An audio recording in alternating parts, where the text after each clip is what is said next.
اگر آپ نے ابھی تک ہمارا چینل سبسکرائب نہیں کیا تو ابھی سبسکرائب کریں اور بیل آئیکن کو کلک کر کے ہماری لیٹسٹ ویڈیوز کے بارے میں اپڈیٹ۔ السلام علیکم، ہمارے چینل میں خوش آمدید۔ راز الفت ڈرامے کا نیو پرومو آ چکا ہے، جس میں ارتضیٰ جو کہ اپنے ماں باپ کا اکلوتا بیٹا ہوتا ہے، باپ اس کی ضد کی وجہ سے مجبور ہو جاتا ہے، لیکن وہ کبھی بھی دل سے مشک کو اپنی بہو کبھی بھی نہیں مانتا۔ مشک کے گھر چلے جاتے ہیں، وہاں پہ منگنی کی رسم کرنی ہوتی ہے، لیکن صاحبہ پہلے سے ہی ارتضیٰ کے باپ کو بتا چکی ہوتی ہے کہ وہ مڈل کلاس فیملی سے بلانگ کرتے ہیں۔ باپ کچھ پرانے خیالات کا مالک ہے۔ جب ارتضیٰ کا باپ وہاں پہ جاتا ہے تو وہاں پہ ایسی باتیں کرتا ہے جس کی وجہ سے مشک کا باپ ناراض ہو جاتا ہے۔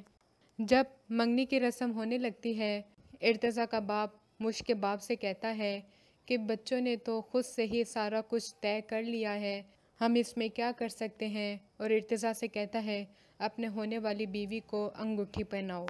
حالانکہ مشک کے باپ کے خیال میں لڑکا نہیں بلکہ اس کے ماں باپ لڑکی کو انگوٹھی پہناتے ہیں۔ ارتضیٰ مشک کے باپ سے اجازت لیتا ہے کیا میں مشک انگوٹھی پہنا سکتا ہوں، تب آگے سے اس کا باپ ناراض ہو کے چلا جاتا ہے اور یہی کہتا ہے جب سب نے سب کچھ طے کر ہی لیا ہے تو مجھ سے اجازت لینے کی کیا ضرورت ہے۔ مگر بہرحال برداشت کر کے ارتضیٰ اور مشک کی منگنی ہو جاتی ہے۔ صاحبہ یہ سب کچھ دیکھ کر بہت ہی زیادہ روتی ہے کہ جس کو میں نے چاہا اس کو میں آسانی سے مشک کا ہوتا ہوا نہیں دیکھ سکتی۔ پھر وہ مشک کو ارتضیٰ کی نظروں میں اتنا گرا دے گی کہ خود کا مقام اتنا اونچا بنا لے گی کہ ارتضیٰ بغیر کچھ سوچے سمجھے مشک کو چھوڑ دے گا اور صاحبہ سے شادی کر لے گا۔ اگلی ویڈیو تک کے لیے اللہ حافظ۔